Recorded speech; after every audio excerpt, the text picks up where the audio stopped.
আসসালামু আলাইকুম প্রিয় দর্শক, দর্শকের কথা অনুষ্ঠানে আপনাদের স্বাগত জানাচ্ছি।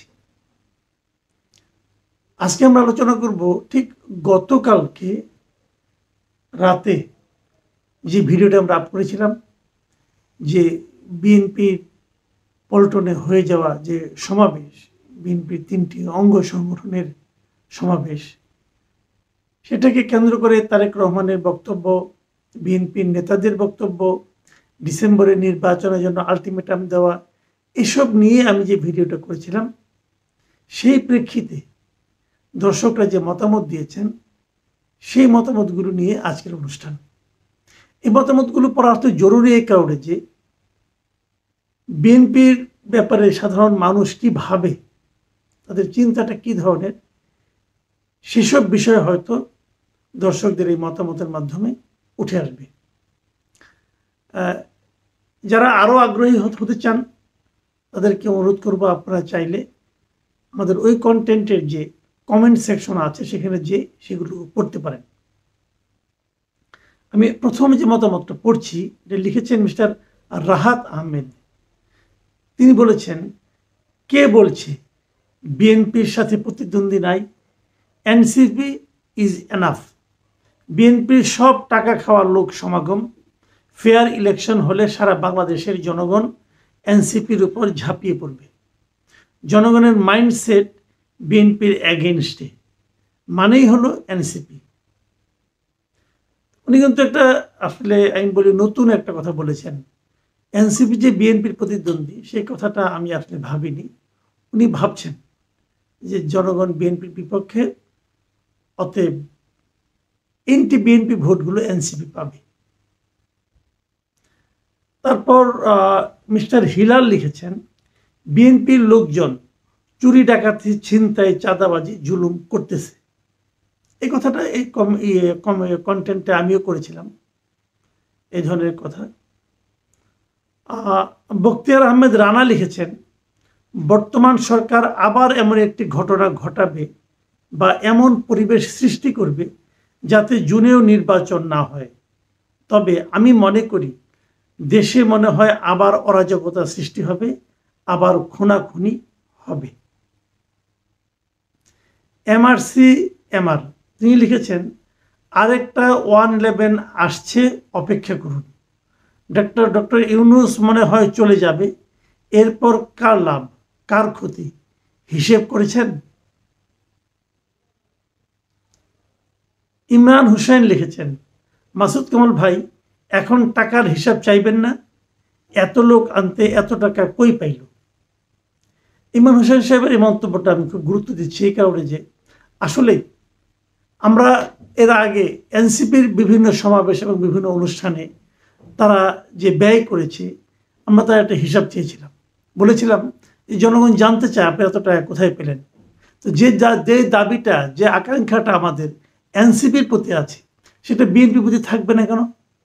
অবশ্যই আমরা জানতে চাই, এই যে সমাবেশটা হলো, এই সমাবেশের খরচ বিএনপি কিভাবে সংগ্রহ করলো, কোত্থেকে দিল, কারা দিল, আমরা তাদের নাম জানতে চাই।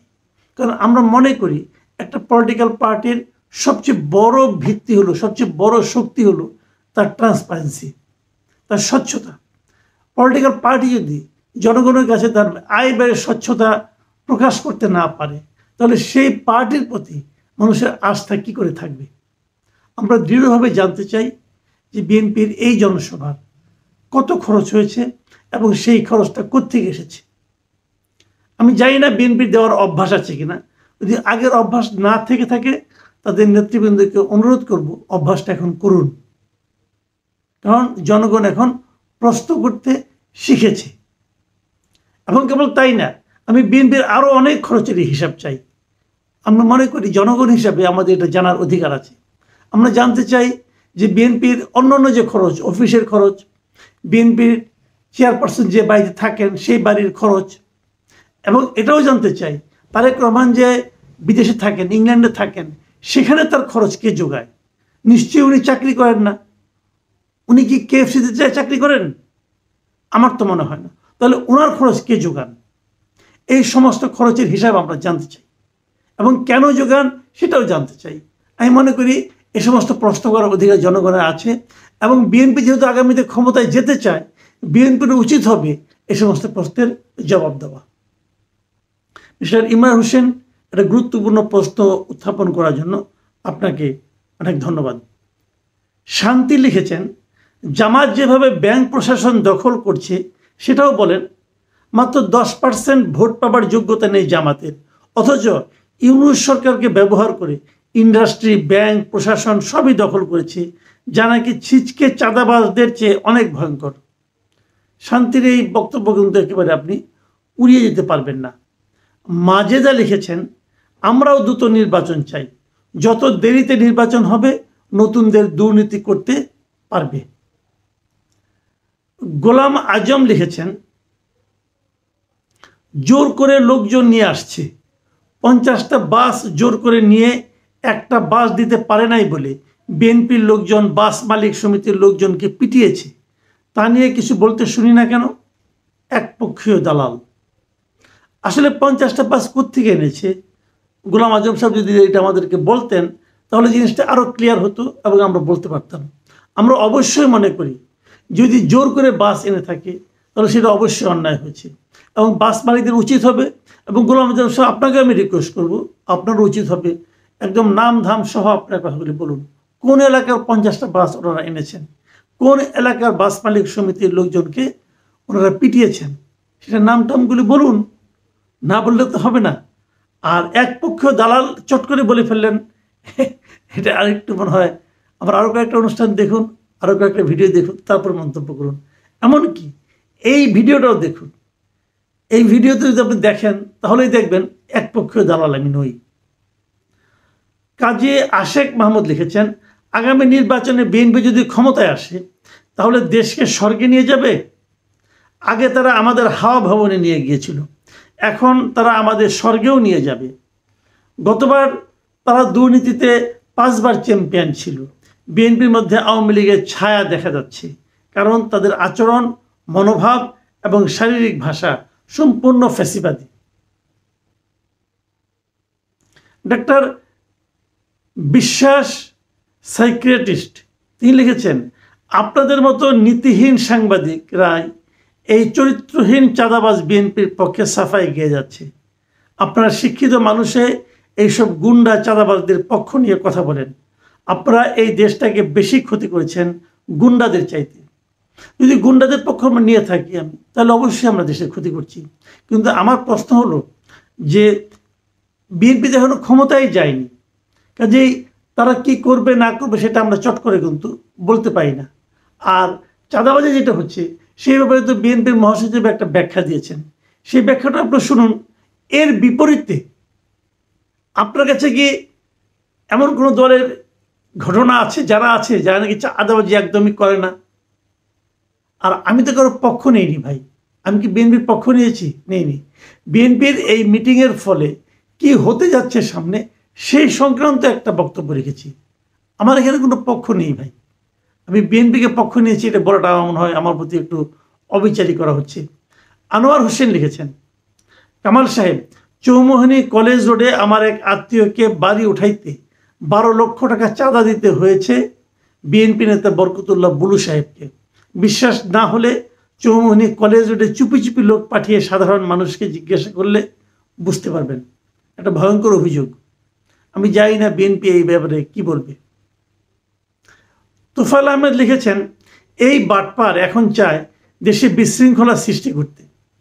এই মাসুদ কামালকে চিনে রাখতে হবে, সে এখন বিএনপির হয়ে কথা বলে আওয়ামী লীগকে পুনর্বাসনের ষড়যন্ত্র করছে। মানে বাটপার বলতে উনি আমাকে বুঝিয়েছেন, কিন্তু আমি একটা জিনিস বুঝতে পারলাম না, বিএনপির হয়ে কথা বললে আওয়ামী লীগের পুনর্বাসনের ষড়যন্ত্র কী করে হয়? এই জায়গাটা যদি তোফায়েল আহমেদ সাহেব একটু ক্লিয়ার করতেন তাহলে ভালো হতো। পায়েমাল মজুমদার লিখেছেন, ভাই আপনি যাই বলেন -2 ফর্মুলা বাস্তবায়ন করতে যাচ্ছে নতুন কিংস পার্টি এবং জামাতে ইসলামকে দিয়ে তা বাস্তবায়ন করবে। এই কথাটা না আমিও শুনেছি, অনেকেই বলা বলি করছেন যে আবার নাকি নতুন করে -2 ফর্মুলা বাস্তবায়নের চেষ্টা হচ্ছে।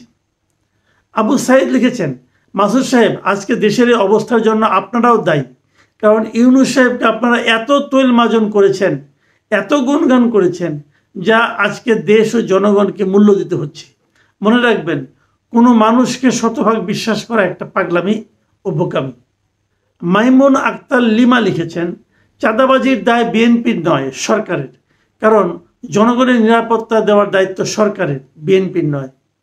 এটা একভাবে ঠিক, আরেকভাবে আংশিক ঠিক আমি মনে করি। কারণ আমি মনে করি সরকারের অবশ্যই দায়, কিন্তু বিএনপি যে একটা বড় রাজনৈতিক দল, তারও তো কিছু প্রভাব আছে। নিজের দলের লোকদেরকে তারা নিয়ন্ত্রণ করতে পারছে না কেন? এটাও কিন্তু একটা গুরুত্বপূর্ণ প্রশ্ন। এই দায় বিএনপি একদম এড়িয়ে যাবে, এটাও ঠিক নয়। সুমিত চৌধুরী লিখেছেন, আওয়ামী লীগকে যদি এখনো নির্বাচন করতে দেওয়া হয় তাহলে ঝামেলায় পড়ে যেতে হবে আপনাদের মনে হচ্ছে। আওয়ামী লীগকে নির্বাচন করতে দিলে কি হবে জানি না, কিন্তু আমাদের ঝামেলা পড়তে হবে কেন বুঝতে পারছি না। আমি কে? আমি কোন দলে ভাই? আমি তো কোনো দল করি না। শামীমারা লিখেছেন, বিএনপি নিজের নেতাকর্মীদের সামলাতে না পেরে এখন প্রশাসনের ঘাড়ে দোষ চাপানোর অপচেষ্টা করে লাভ নাই। মির্জা ফখরুল কি ভারত সামলাবে, না নেতাকর্মী, নাকি নিজের শরীর? কিছুদিন পরপরই তো তিনি চিকিৎসাধীন থাকেন। ক্ষমতার লোভ সামলানো বড় কঠিন। রাজন তানভীর লিখেছেন, এটি শেষ মন্তব্য।